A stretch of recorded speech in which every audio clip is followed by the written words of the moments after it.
thousands,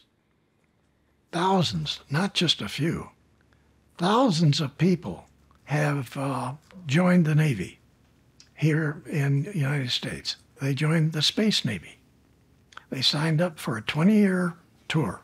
So these folks, men and women, were given a lot of examinations and a lot of information on what they were going to need. Many of them went to the moon, our moon, and facilities there, and got checked out and organized and established where's the best place they're going to go, what their criteria is going to be, what major area they're going to develop, like what class in the university.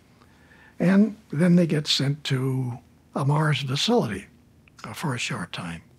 And some of them get to Jupiter's moons, where we have a large facility on the moon. And then they get assigned to a specific base.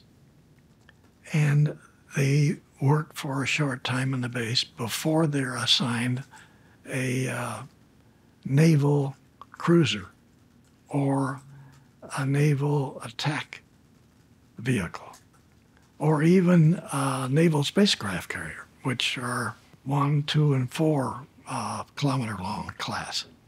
And we have 8 of those battle groups out there, so there's plenty of room for new people to come aboard.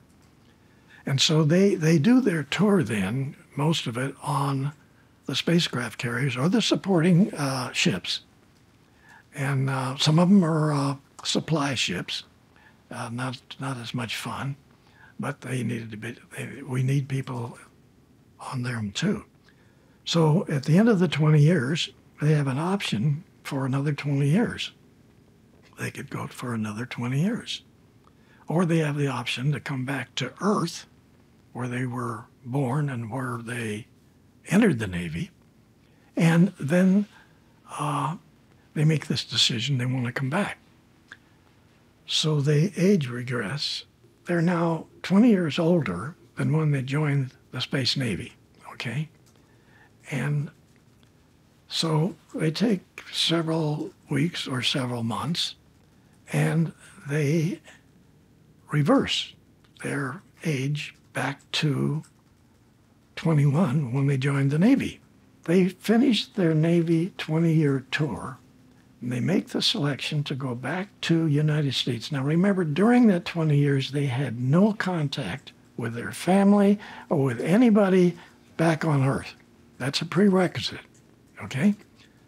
So, but they remember the family, they remember the friends, and the people they used to go to, and some of the girlfriends they used to have. And so they come back, okay, but they were 20 years older when they left the planet. So the girlfriends are going to be a whole lot older. And so the Navy has allowed them in the Solar Warden system program to go back to the age that they were when they signed up. Okay, well, you said they were 20 years old when they signed up. So, and they went a 20-year Navy tour. They came back, and now they're 20 years old. And they are in a situation where life is this 20-year-old life that they had going when they left. And now, during that several weeks returning, their minds, not painfully, but their minds are played with to where 90.99 of their memory for the last 20 years out in space is removed. So they're sitting there now. The girlfriend is the same age as she was. Wait a minute. She wasn't 20 years older, like we said. She's still the same age. If he was married, his wife, the kids were the same age. They didn't spend 20 years more life. So he comes, that's kind of a cool system. Okay. Yes, that system is operating and has been operating since 1980. So what are they suggesting? That this is a type of time travel? Well, it seems to me as this explanation is the equivalent of time travel, because he would have, in principle, if he remembered everything, although they try to erase it, if he remembered everything, he would be able to remember two simultaneous lives, one with his girlfriend and wife and growing up, and the other out in a spacecraft. Let's have a look at this video with William about the interplanetary corporate conglomerate. Because of lack of understanding and lack of acceptance of the subject matter of extraterrestrials. This is staggering because it's not just many of the extremely well-educated people in the country working on this not wanting to accept the reality of what we were into, but they even participated in trying to nullify the program, throw wrenches into the gears. And even at Douglas, over at TRW, and all of these other companies, General Dynamics included, there were the top-level people who were throwing negatives on everything that we were attempting to do. So you have to ask the question, why do we have so much of this at such a high level in technology in the country, in the whole military? And who is telling them to try to stop everything, try to cut it down, when we're trying to help ourselves? And supposedly that's what the military is for.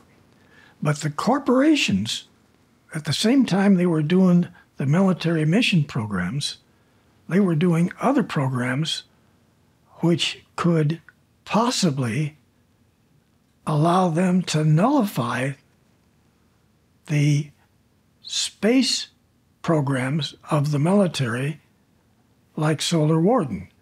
And these people then, utilizing all the advances in space systems, military-wise, developed the capability to move off the planet and mine materials on other planets in the solar system, and or continue on out into the galaxy through the 12 closest stars, Alpha Centauri being the first, and mining or extracting materials or whatever and making money. This same group of top corporate people of all these companies that are doing the jobs that they're getting paid for were paralleling the space missions for industrialization, making money. It just seems really strange that this is where we would be finding ourselves, because they're using all of the best capabilities. They have, it's already been done for them. We've got corporate operations operating parallel to missions to solar system planets and other stars' planets doing the same thing. The word is greed. Whatever helps them financially, this is where they're going to put the money. This is where they're going to do all the development.